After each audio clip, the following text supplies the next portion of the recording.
I'm going to swap over to pottery shelf. Let's turn this camera on. Green on. Welcome. We're on the wheel. 3 more pots. They're coming our way. We're getting closer and closer. It's the 21st. August 20th is the day of the year. The storm is coming, you know, and we are prepared. What else? I guess less than a month. That's kind of about it. I'm moving all these pots that you see up above. It's going to be a clean slate tomorrow. I'm moving them all upstairs. It's going to be exciting. But anyway, guys. Good morning, chili dogs. What you focus on grows.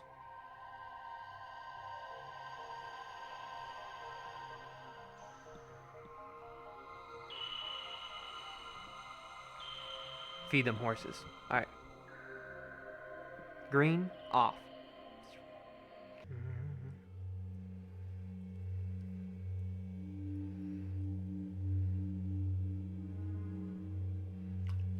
A little bit of water. And I push this forward. Breathe when you're going up. We're going to swap the camera. Camera A. Okay.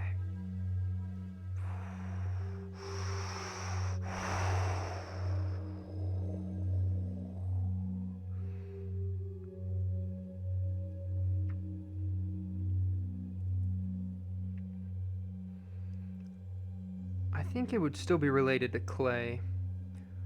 I think about the content that would make. I've had ideas about getting a portable generator and a laptop and then streaming from off-site, right? Like going out into the middle of the woods with a little generator.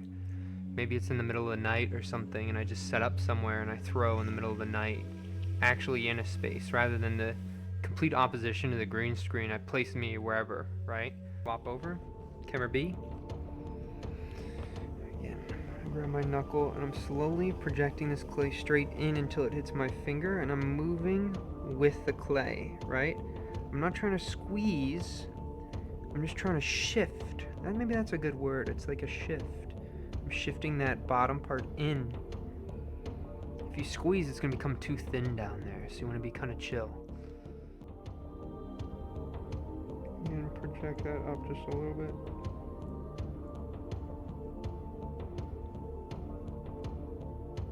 And then we're going to slow it down a little bit when we get here. Okay. Now we're going to get the water out of that interior.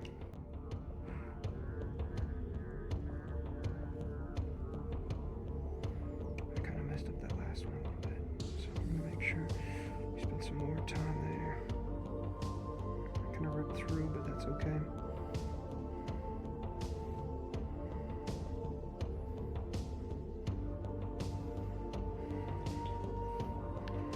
Walk this down.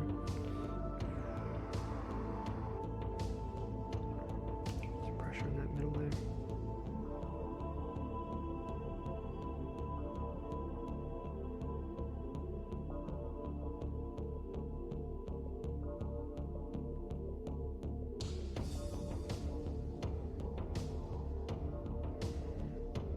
I guess that really.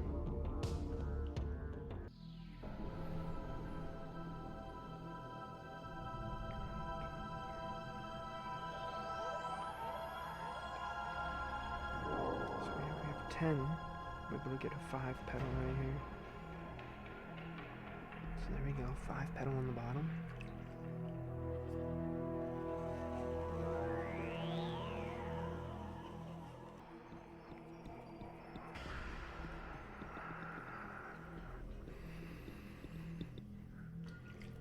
A little bit of water on that base.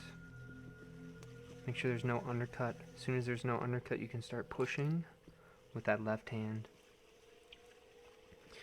So all you have to do is push that forward. That other hand is just a wall to push up against. When that wall's there, there's only one place for that clay to go. Upwards. Getting some more water on the top, right down to the bottom. Get ready. Push this in. You're gonna see this little bump, watch. You kind of see there's like a bump here, right? So I'm right underneath this bump. I'll exaggerate it more. So my hand's right underneath here and I'm slowly just pushing this up, right? I shouldn't have exaggerated as much, but you can kind of see how it's almost like a pull. You get that bump and you just bring that upwards.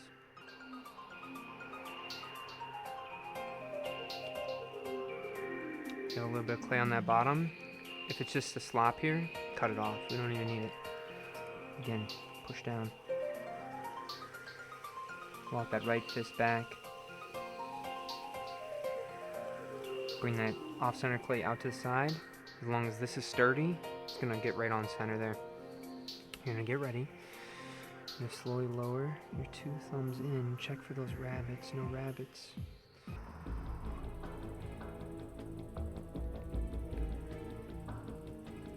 Maybe pushing in, squeezing a little bit towards our hand. Slowly drifting upwards. Slowly taking those hands on that interior up. Find that bump and look how much height we can get. Redefine that new wall thickness a little bit less on that top. There we go. Look at that. Sweet.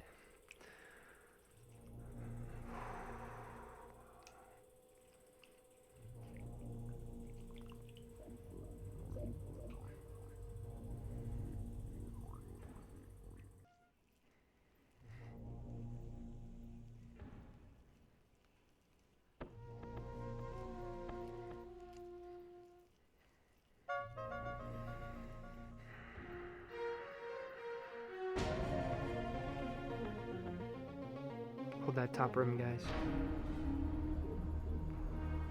And walk this down.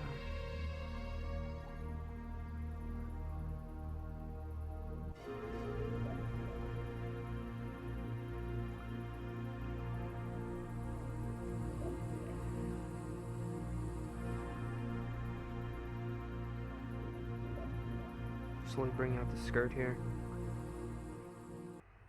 This one, gonna turn around towards that one there. Okay, we got our last one. Maybe we want this one to kind of go up towards the other one. So it looks like I have all 3 of these kind of convening over here. Well, there's this kind of one that's a little bit more wimpy over in the corner here. Really kind of making it look like maybe one side was getting more sun. Maybe there's something better, more food in the area over here or something, right? Kind of giving some lore, some life to the object.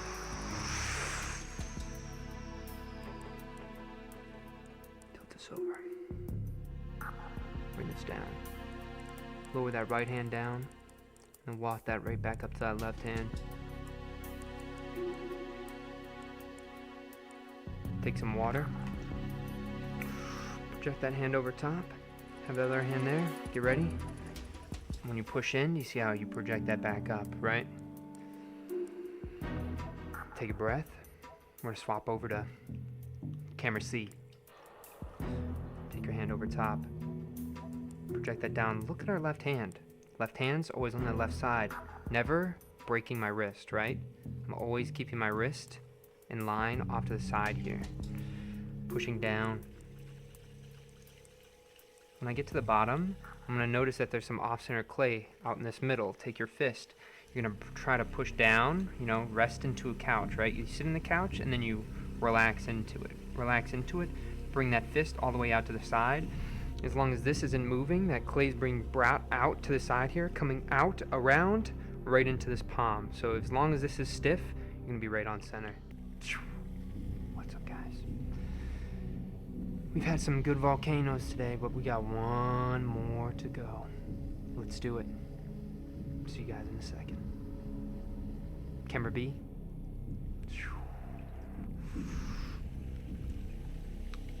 Llama's biting on that rim, slowly walking that hand back as that left hand is slowly pushing forward, right? And they're coming across center, not going towards center. And that's how you're bringing it. It's like coming across. That's bringing that out, right? So look at my hands. If my hands are here, if I bring those across, do you see how right here, if you look at the silhouette between my hands, it's about the same size as this top here, right? So that's what's happening when you're bringing them across. Take my finger with the sponge, push that in slowly, allow that finger on the interior to shift over top. You see that bump? And once you have this bump, that's all you're doing with that bottom hand, is just lifting that bump upwards.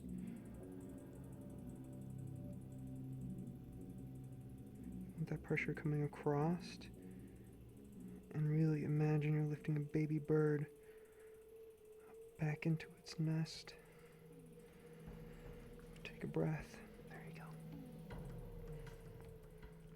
I'm going to take this top, we're going to hold it here, and it's naturally just going to want to twist right up.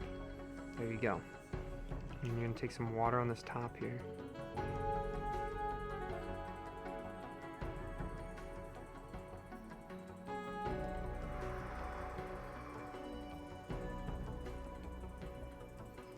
Slow down that wheel and kiss that rim. Get over there. Pottery shelf. Right.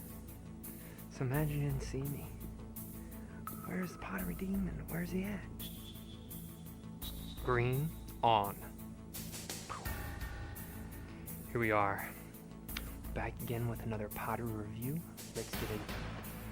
I think the whole thing I want to focus on today really is about these two pots. So we're going to get this one out of the way first. So we'll start off with this top one.